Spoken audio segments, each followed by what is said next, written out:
So you're very welcome to the evening session of the Teagasc Greenacres Calf to Beef programme virtual tour on the farm of Martin Connolly here in Castleplunkett, County Roscommon. Throughout the day you would have seen videos on Martin's farm here of the progress he's made, I suppose, since joining the programme in early 2019. In this panel discussion, obviously adhering to social distancing practices, we're going to dive a little bit deeper into Martin's system, and I'll also be joined by James Fitzgerald, his dedicated programme advisor, and Jerry Craig, his local Teagasc advisor. So we'll get straight into it. James, I want to turn to you first. Martin is running a bull beef system here on the farm, and he's doing it maybe because of the climate he has here and the soil type he has on the farm. But for you, what are the main factors that influence a farmer's decision on a system of production? One of the main factors is land type you have and how it's set up, how split up it is it close to you, is it far away? That is going to have an influence on the system you choose for different reasons. After that then, I suppose you have to think about the labour input from your own side of things. Am I going to commit the hours needed every day to rear calves properly beginning to end? How is it going to impact on maybe another system that you might have running alongside it on the farm? Or is it going to cause a labour overload at different times of the year? Usually in the springtime, like if there's cows calving or other things going on a farm as well. So apart from land and labour, then you need to think about what's going on inside in the yard as well, what type of sheds you have and how they can be best put to use. If you're a bit short on slatted housing for finishing cattle, for example, or for storing cattle, maybe it's more in your line to go down a route where there is no second winter with cattle. We'll say that if you were finishing heifers at 20 months of age off grass, or like Martin here, if you were finishing bulls before the second winter, as long as you've got a sure route to market, we'll say.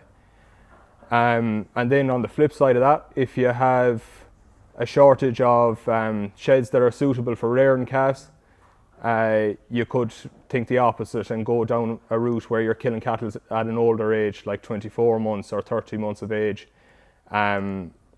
where you're getting more carcass weight out of each animal you produce, we'll say, from your calf shed. So okay. they'd be the main factors to be thinking about in my books anyway. Okay, and Martin, I'll just pull you in here for those people that mightn't have seen the videos earlier on. Was it always Friesian bull beef here, or? Well, there'd be a bit of Friesian bull beef going back the years. I would have maybe mixed in with continental Wainland bulls and bullocks along the way. But I suppose with the fact that Friesian bulls are readily available locally from good sources and healthy stock, and then the numbers had grown because of the course has been gone away. So like you had readily available stock there all the time, and I suppose it was just to maybe increasing and continuing what I was already at, and I suppose the fact I stay with the Friesian bulls, I find that we'll be getting a better live weight gain during their lifetime, and also as far as conformation is concerned, like we'll be probably staying in that O category for probably 90% of the cattle. There'll be only a small number going into the P category. I suppose compared to steers, you'll probably be having more maybe P grades, and the other part of it is that maybe the land type around here, I wouldn't be maybe as sure of letting out maybe 2-year-old cattle to grass for finishing. So we'd be finishing all the bulls, of course, under 24 months in that second winter. And I suppose that means that we have a higher stocking rate and more output, so they'd be the main reasons, I suppose. Okay, sure, I'll pull you in on this, and it's going to continue on from what James said. Through your experience, what are the main pitfalls, I suppose, that farmers maybe just fall down at when it comes to choosing a system of production? The system itself depends on, essentially it's controlled by beef price and cereal prices, so they're two big input prices. Your cereal input price is very big, and then you're totally dependent on factory prices at the end of the day. So there's a lot of the control of the system in terms of that out of the farmer's control. But looking inside the farm gate, what the farmer can control, the first thing is the calf price itself. And there's a huge variation around the country. Guys are paying for calves, and the unfortunate thing in the system, it's in the system at present, is that calf prices really in the country are too high. we have to remember that these calves are a byproduct of a dairy industry, and ultimately whatever you give for your calf determines what you're going to get out of the system at the end of the day. There's a lot of agents and guys around rings buying calves for guys, and they're taking a margin out of the calf before they start, and that obviously puts pressure on the farmer's margin at the end of the day. I suppose when you get back then to the farm itself, calf health is essential, and we heard Martin and James talk about the main issues around about calf health, and if you're getting sick calves and you end up with a lot of sick calves at the end of the day, you're going to lose money, and I suppose that's a big one. The other thing, and the two basics that's absolutely required for the system, is that you're a good grassland manager, you have a paddock system in place, and you're rotating cattle every 3 days. And the other thing then is that a prerequisite for the whole system is that you're making top quality silage, and top quality silage is made between the 7th of May and the 22nd, 23rd of May, aiming for 70 DMD or plus, and the nearer it is to 75, the more money you're going to make. And the hidden pitfall in the whole system then is that where people go out and buy calves, you're buying them relatively cheap, like Martin is buying them at under €100, and most guys, the Friesian bulls is not that attractive physically, but they're cheap to buy. But the pitfall in that is that you have a lot of fixed and variable costs associated with it. So for every calf that Martin buys, there's 700 or 800 fixed and variable costs against that, and you put that over 100, 120 calves, you're on 70 or 80,000 over 2 years that you have to get access to that money to buy inputs. And that relies on credit from banks, and that you have a relationship with your bank, and that, and certainly for guys starting off, that's a big issue. James, I want to come back to you. We've had a very wet August, particularly in the south of the country and where we are here today. I suppose, what do farmers need to be looking at now in terms of weather? Should we be going in with meal to calves? Should we be holding on for another couple of weeks? Or what's best practice around this? Yeah, I suppose, look at the levels of rain that fell in some parts of the country, coupled up then with just the natural decline in grass quality in the autumn. The result of it really is that for young calves, they need to be looked after from now until housing, really, because if they're not supplemented with meal, you'll be talking about maybe they might put on 0.4 of a kilo a day for up until housing. And the reason really behind that is grass dry matter is as low as 12% in some cases on that real wet weather autumn grass scenario. So if the grass is that wet, really, you're going to, the animal isn't physically able, a young calf isn't physically able to eat enough of grass in order to get what it needs out of it, because it's almost 90% water.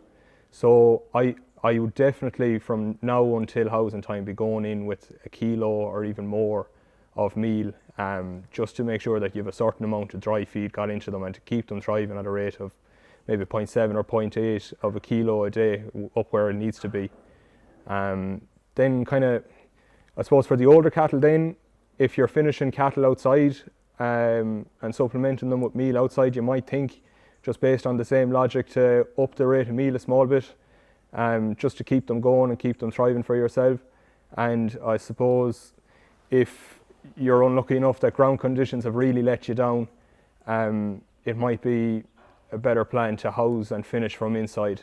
It'll cut out the weather aspect out of it at a bit of an extra cost, I suppose, but it could be worth it in the long run. Okay, so just continuing on from that, Martin, how did you find the last couple of weeks or the last couple of months in terms of managing that little bit of tricky grazing conditions here on the farm? Yeah, well, I suppose as far as we were concerned here, we didn't get maybe the same downpours of rain as lads in the south, so we weren't maybe just as badly done. But we were lucky enough, we got our silage and stuff in good condition. As far as the grazing is concerned, we would have been watching and moving the cattle a bit faster during the tricky times. Now, our younger calves would have been getting meal all through the season, and a bit over a kilo of meal. And our older calves would have been getting meal earlier on, but we had them taken off. But in the last week or so, we've gone back in with a kilo of meal to those, just to keep them gaining and driving on, hopefully. We'd like to keep the weight gain going with them the whole time. Yeah. Okay. Jerry, I want to come back to you. We hear a lot of farmers maybe giving out or saying that they have problems with summer scour. What is summer scour in calves, and how do farmers prevent it? Okay, So now the last number of years, we'd say there's a little bit of outbreaks of summer scour around about the country, and a lot of vets are beginning to talk about it and that, and there wasn't a lot known before this about it. And the main reason for that is that, you know, with improvements in grassland and numbers and focus on this system, calves now have access to higher quality grass. From a farming point of view, when you hear about summer scours, you associate it with a sort of probably a parasite burden or infection, and that's misleading to a certain degree.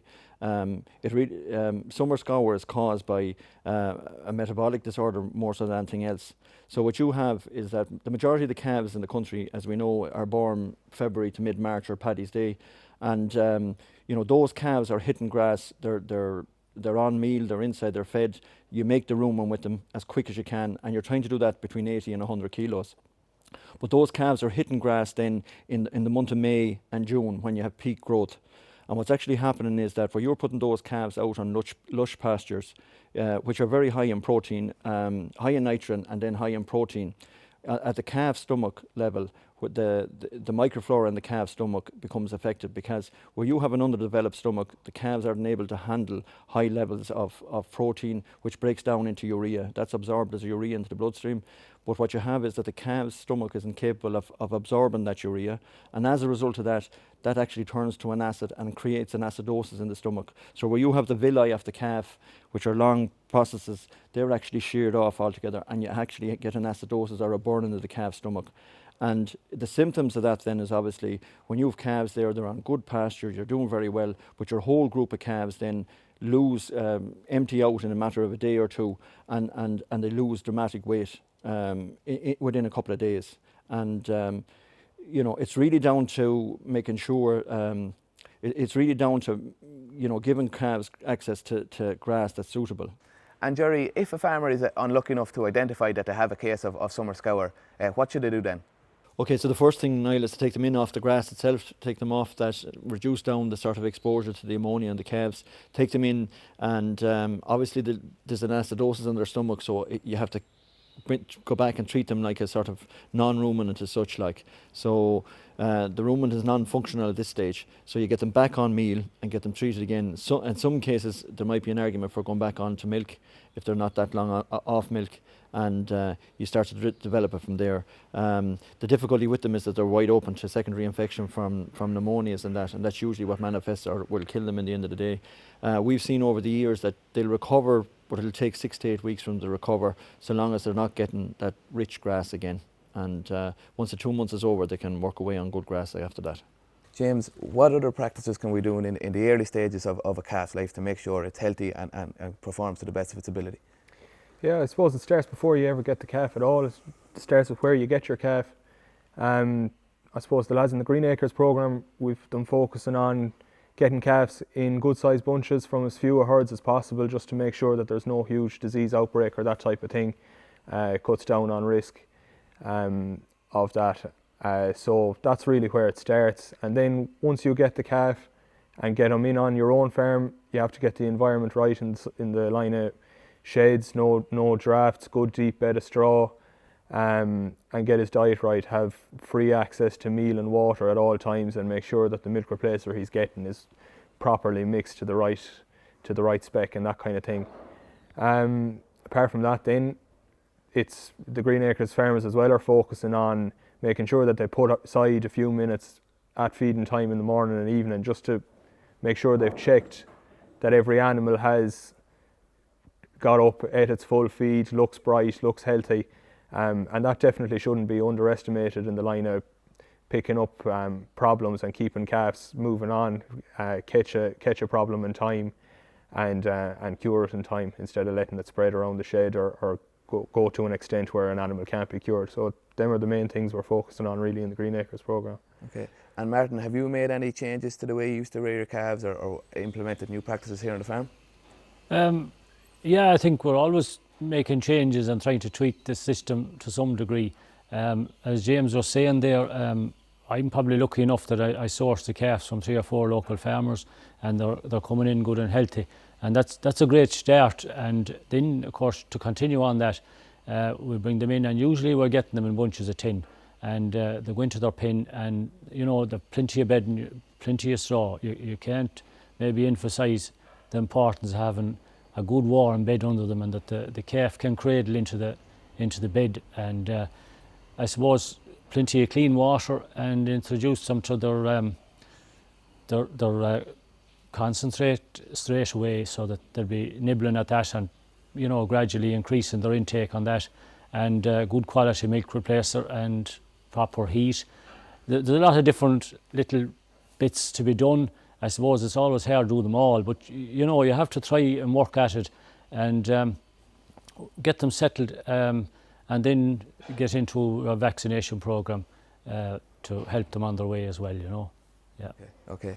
Jerry, James mentioned it there, the importance of providing the right environment for a calf. But new calf sheds are expensive. Beef margins are tight. Is there any changes that we can implement into existing sheds, maybe to lower the cost, but are still effective? Well, I suppose that's the key thing going forward, is that if we could take it for what James is saying there, I suppose the two long-term effects, the two long-term disease effects that has a long-term effect on your daily gain in a calf is coccidia and pneumonias. And at all costs, it's a priority, particularly the second one, the pneumonias, to reduce them down as much as possible. And in a lot of cases that guys that go into calves or start rearing calves or become calf rearers, they're using the existing buildings because the system doesn't generate a lot of money, so you have to use the existing buildings. And there's by and large they're going into conversions or sort of old type buildings. A lot of the buildings in the past were built on the basis of protecting cattle on a storm or wet driving rain and wind. But in reality, only half the weather is like that. And in the spring, February to April, you have a lot of cold sort of days without any air movement. If you can get fresh air into the shed is the key. And that fresh air needs to be coming in at a height, not necessarily at calf level. And in a lot of cases, guys are actually using doors or openings to let air in, which creates a draft at calf level. So the options in terms of improving fresh air, so if you can get fresh air into the shed, you dilute half the bugs in the shed. So the key thing with it is that, obviously if you can get air on the eaves, so by putting up space boarding, but preferably Yorkshire boarding. There was a lot of vented sheeting put up in sheds and granted and everything else, and those vented sheeting has less than a 20% inlet and really is totally unsuitable for calf sheds. A lot of the newer calf sheds and a lot of the new developments in calf shed, and certainly across the sea, a lot of more guys are putting in positive pressure tubes, which essentially is a fan and blowing cold air in. And it's economically very cheap. It's about 1,100 to put in a fan, and I certainly, if anyone is serious about rearing calves and any number of calves over time, they should move to that direction. I've seen over in the first series of the Green Acres programme, a lot of guys converted, putting up Yorkshire boarding, putting in space sheeting. But by right, the best option would be to put in the fan and the tube itself. You have to remember, Niall, on it that these calves are doubling their birth weight in that 8 to 10 weeks. So their lung size is doubling and their respiratory rate is doubling. And combined with that, then you have a rise in temperature in March, and those two things combined, leads to detrimental effects on calves. And it's reducing down those sick calves is critical. Okay, so some good points there. I want to move away kind of from the animal performance side of things and touch on what Jerry said already at the start of the video on calf price. I suppose, James, what did the Green Acres farmers pay for calves this year, and what calf was good value for the spring of 2020? Right, so the average of the Green Acres farmers calf price wise was €65 for the Holstein Friesian bull calves this spring. It was 122 for the Angus bull calves, and it was 149 for the Hereford bull calves. It was then 140 and 150 for the Angus and Hereford heifer calves, and the continental calves averaged around €220 a piece. So what was the best value for money in that? In my eyes anyway, it was probably the Friesian bull calf this year. He cost roughly half the price of the Angus and Hereford bull calves and a quarter of the price of the continental ones nearly. And that just lower calf price, you're still getting a calf that's well able to grow and put on weight and give you back a good heavy carcass at the end of the day. But that lower calf price did definitely help in the Green Acres programme in just protecting our own margin, particularly in like in a beef climate where prices might be just lower than what we want really, and volatile as well. So yeah, for me it was probably the Holstein Friesian that was the best quality or best value for money this year gone anyway. Yeah. Okay. And did that materialise on your farm, Martin? Were calf prices a little bit lower this year? Yeah, I'd say about €30 a head lower this year than maybe they had been, you know. And like for me, I suppose you're buying, you know, it's a small price you're paying, you know, but it's after that then the costs stack up. And I suppose as part of the programme, some of the benefits from the programme from my point of view would be maybe being a bit more careful in the rearing of the calf and keeping him healthy and making sure he's vaccinated for all his pneumonia. Like we vaccinate for pneumonia a couple of days after they come in, and then they get their IBR shot, and following on from that then they get their first clostridial disease shot, and 2 months after they get another IBR, and then their second clostridial disease shot. Now we don't give them together, we give them at different stages. And then of course, apart from getting good feed into them and keeping them thriving and make sure that they're on eating at least a couple of kilos of ration before you take away the milk. And as Jerry had said there, I think it's all a gradual process to move them from one diet to another, and I'd say that's the key to it. And as soon as they're ready then to get them onto fresh grass, to get them acclimatised and keep the meal with them. And I suppose when you're talking about price and performance, we're trying to be working on the paddock systems for the older cattle as well, to keep them thriving their second year as well. It's all maybe focusing on keeping an eye on the costs, and probably traditionally we're putting in a couple of tonne of meal per animal to get them out the door. So I think with James's help and more guys and Jerry there, we're trying to get that down to at least 1.5 tonne per finished animal. And we'd be probably running at about 320 kilo carcass weight at the minute. So we're hoping with putting all those plans in place and keeping our fingers crossed that they all work. Of course, good silage quality is a big part of that as well. That we're probably getting up to 335 kilos carcass weight maybe, and maybe beyond if things go well for us. And then it's down to the selling price, which we have no control over, you know, but we were hoping to be getting in around the €1,100 mark for the finished animals, and maybe pulling back the killing age as well from just under 24 months to maybe back near to 22 months, and to get them through the system quicker, like, yeah. Okay, so Jerry, I'll give the last word to you. We're in the west of Ireland. We're in a predominantly suckler area where farmers are producing suckler calves. Is a calf to beef system suited to this part of the country? Yeah, well, I suppose, as you said, Niall, there's very few dairy herds in the country, in this part of the world, and it's been traditionally people have made a living part-time farming and cattle breeding as such, and suckler cows are very important in the area.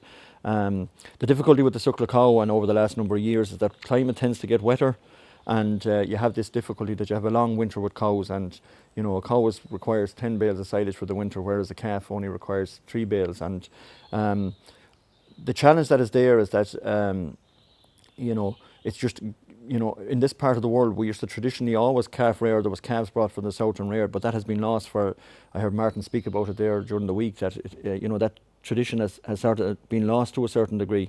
The big advantage I see in it is that if you have light calves, you can turn them out in February, March, and in Martin's case, like it's March, you know, and you know, and we'd be encouraging maybe to go a little bit early if we could.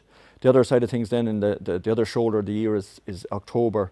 You know, again, you can carry calves into October, November around here, and they're not doing any damage. If you have an 700, 800 kilos suckler cow, there's only one place that she can go on sort of marginal type land or wet type land. So as a result, there's a big option in it. And the other thing I noticed over the years is that when we looked at the profit monitors, you know, the suckler systems by and large have huge fixed and variable costs associated with them. And with that, it's very difficult to generate enough output out of your calf or your weaning or your store to cover the cost of the cow for the year. And with this system, the limitation is the numbers and the weather and the climate. With the calf to beef system, you can carry numbers and bigger numbers, and it allows you to drive output. And ultimately, as we've seen in all the Teagasc programs over the year, if you want to make profit at beef farming, it's ultimately driven by output, by driving output. So if you can generate enough output to cover your fixed and variable costs, then you're in a profit situation. And this system will allow you to carry the numbers to do that. Whereas with suckling system, you're carrying a cow and a calf to get 1.2, 1.3 kilos weight gain. On this system, you can carry 3 or 4 calves, get, doing 0.8 of a kilo, you're going to get more output per every acre you have. Okay, I think we'll leave it at that. There was plenty of good discussion there and plenty of food for thought. I'd just like to take this opportunity to thank Martin for allowing us into the farm here over the last couple of days. It's not easy and it's much appreciated. I'd also like to thank Programme Manager Alan Dillon and the Programme Advisors Sean Cummins and James Fitzgerald for all their help over the last couple of days. I'd also like to thank the stakeholders involved in the programme. Without them, the programme just wouldn't be able to happen, so thanks for your continued support. If you missed any of the action from today, it's available on the AgriLand platform and on the Teagasc social media accounts. But from all of us here in Castle Plunkett, County Roscommon, good night.